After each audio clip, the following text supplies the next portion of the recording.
Good evening. Thank you for joining us. I'm Yoon Jung-min.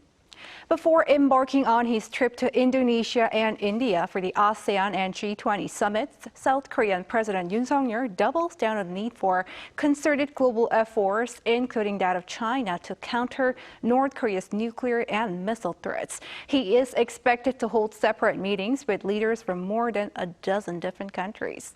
Our foreign affairs correspondent Bae Eun-ij leads us off. Before leaving for ASEAN-related summits and the G20 Summit, President Yoon Suk Yeol has reportedly said he will urge the international community to work together to respond to North Korea's evolving missile and nuclear threats.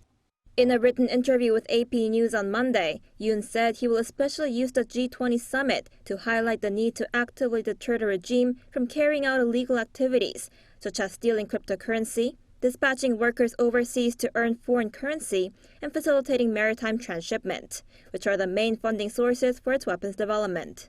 The president added that he will also emphasize the need to address human rights concerns in North Korea. Noting that China accounted for 97% of Pyongyang's total trade volume last year, Yoon also stressed that Beijing must put forth constructive efforts to denuclearize North Korea. He said China must realize that the North's nuclear development also has a negative impact on its national interests. His remarks come after the North launched several cruise missiles off its west coast over the weekend, in an apparent protest against the recent annual military exercise conducted by South Korea and the United States.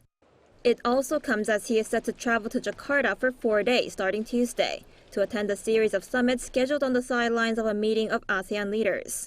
Then on Friday, he plans to visit New Delhi for the G20 Summit that will take place from Saturday to Sunday.